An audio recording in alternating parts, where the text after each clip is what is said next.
Good day, everyone. Welcome to Real Conservative Headline News. I'm your host, Nathaniel Rajkumar. Starting off locally here in Trinidad and Tobago, the Commissioner of Prisons says the Trinidad and Tobago Prison Service continues to uphold international standards in the treatment of care of inmates and care of inmates, including those living with disabilities and serious medical conditions. A real comedian, but I started to laugh when I started to read this report yesterday. Speaking exclusively with TTT News, Commissioner Carlos Carrasp explained that inmates with disabilities are not left without care behind prison walls, and measures are in place to ensure they receive proper medical attention, daily care, and humane treatment while incarcerated. Now, I can understand maybe the medical attention, but humane care and humane treatment, come now, man. Who you joking with? Who you trying to fool?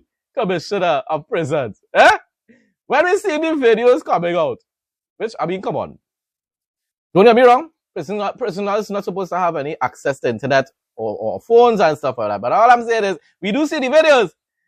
Does that look like anything humane? Oh, my goodness. Woo! Commissioner Carrasp shared that every inmate entering the prison system undergoes a medical assessment conducted by prison medical officers to determine their physical and medical needs. My response, please invite high-ranking officials from human rights organizations in the USA and other parts of the world to visit TNT's prisons in order to verify these absurd claims. Because they want to really say international standards, you know. Now, our prisons might be as bad as other third world countries.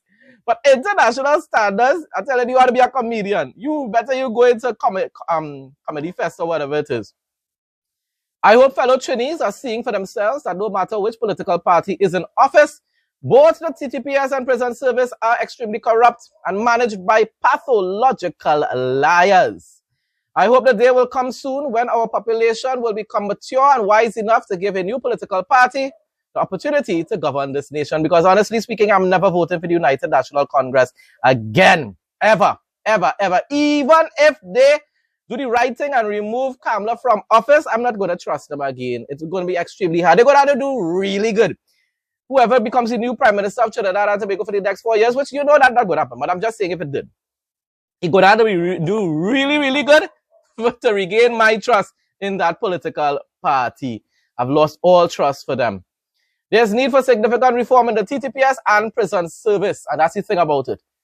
Would anybody be willing to do that? I have been recommending for many years now to disband the whole TTPS because when it becomes so corrupt, it's extremely hard to be able to clean up something like that. But of course, you're not going to get any political party, no matter who, no matter which party in Trinidad and Tobago. You're not going to get any of them to disband an entire TTPS, police service, and rebuild a whole new law enforcement agency. Nobody ain't going to do that. So what we're going to need, therefore, is significant reform in the prison service, the TTPS, Coast Guard, and regiment.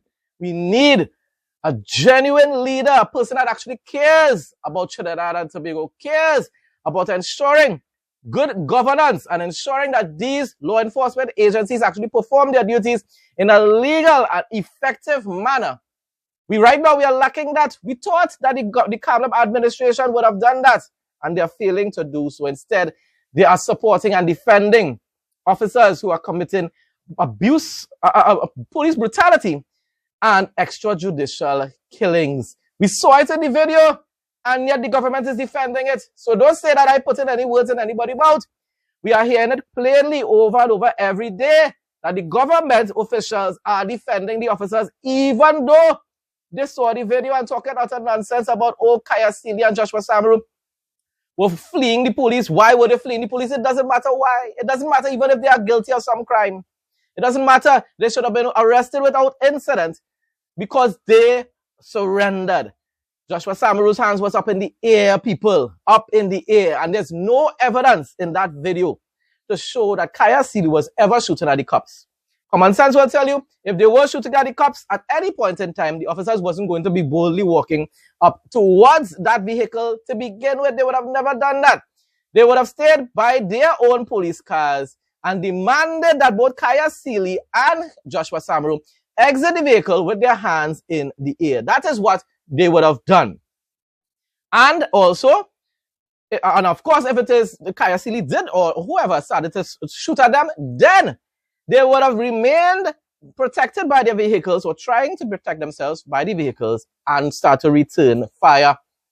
And let's just say, besides that, they would have, if any other thing, and any other scenario you can think about, go and find other locations to try to stay in still a hidden area while demanding them to exit. You're not going to walk up boldly to a vehicle and then just empty the clip on them if, in fact, Kaya was shooting at them. Not to mention, the edited video that is circulating online, the zoomed up video, is pure propaganda. Because when you watch the original video, the bullet did not come from the inside of the car because it exited through the front windscreen. What kind of magic, what kind of voodoo Kaya could have been performing for that bullet to end up hitting the back, not the back, hitting the windscreen as well? I'm telling you, UNC people outside there are defending nonsense. God will deal with you all, you know. God will hold you all accountable for your actions. Hours before activists and demonstrators tried to stage a protest in support of police shooting victim Kaya Sealy outside the Forensic Science Center, St. James, yesterday, Homeland Security Minister Roger Alexander, I warned about, people could go back in my videos and see it, I warned the UNC about choosing that man to be the candidate for their party. And worse yet, I also warned Kamala about her decision. I criticized her decision to give him such a powerful position in the administration, Minister of Homeland Security. UNC is going to end up becoming an irrelevant party in Trinidad and Tobago because of the team Kamala chose to stand with her in her inner circle. But getting back to the report, so Homeland Security Minister Alexander called on police to preserve their integrity as he acknowledged that the TNT Police Service was facing several challenges in terms of their image.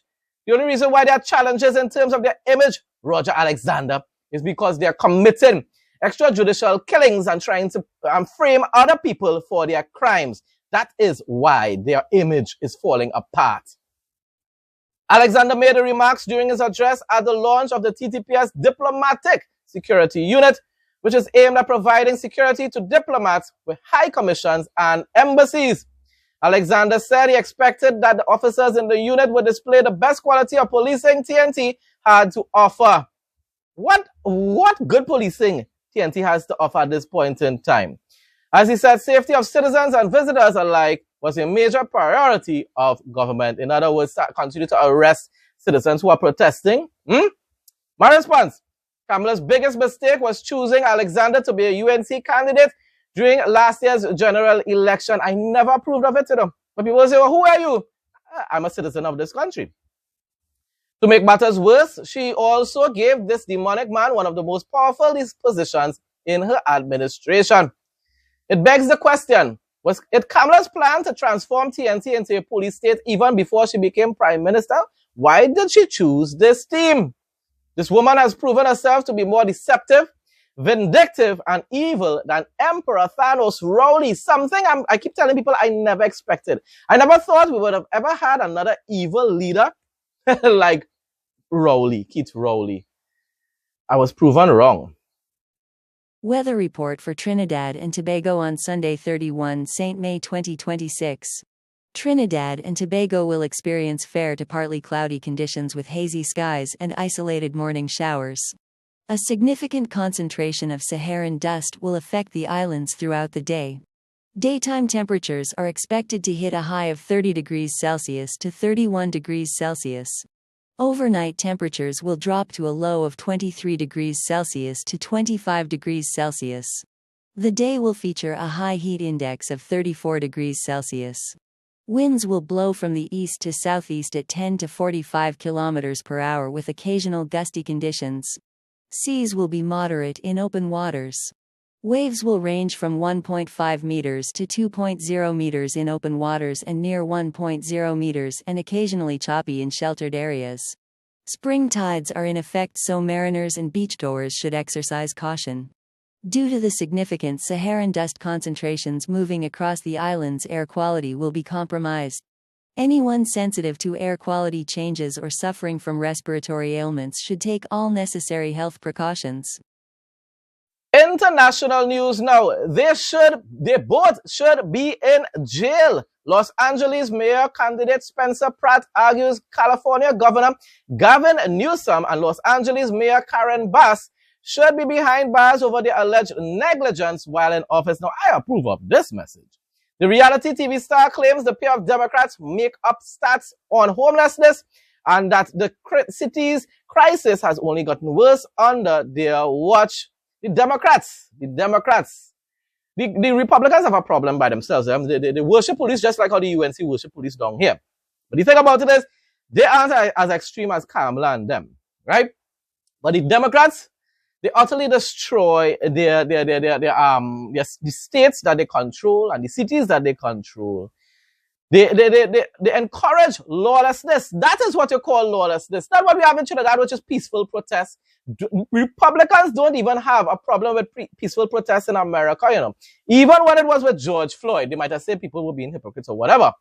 But no one had a problem with the peaceful protests. You know what they had a problem with? Is when Antifa, when BLM started to burn vehicles, started to assault people, including officers, started to burn down buildings and loot entire buildings and businesses. That is what the Republicans had a problem with, and rightfully so. I will never approve of that kind of violence here in Trinidad and Tobago. Protest peacefully, lawfully. But this government here in Trinidad and Tobago, I'm telling you, they are not even conservatives anymore. They are dictators. Because here in Trinidad and Tobago, just like with PNM, they're trying to prevent peaceful protests from taking place. The Republicans are not like that. But getting back to the points there. Yes, the governor of California, Gavin Newsom, he has done some seriously questionable things. And in my opinion, I agree. He should be in prison. Newsom and Karen Bass make up stats. Those are not real numbers. Anybody with eyeballs in the state of California or Los Angeles knows that there has not been a reduction in one homeless person. Actually, there's been an increase of naked drug addict zombies in front of every kid's playground, every kid's school, every coffee shop. So that is, of course, because they both should be in jail together for their. I personally believe what they did to the Palisades is criminal negligence. So they need to cover for each other so they don't end up in jail for letting 12 people burn alive from their negligence. Bible quote of the day. John 4:23-25. But the hour is coming, and now is, when the true worshippers will worship the Father in spirit and truth, for the Father is seeking such to worship him. God is spirit, and those who worship him must worship in spirit and truth. The woman said to him, I know that Messiah is coming, who is called Christ. When he comes, he will tell us all things. Folks, that brings us to the end of today's headline news. Thanks again to everyone who continues to support my content. Please like, comment, share, and subscribe. Stay blessed and stay safe, most of all. In Jesus' name.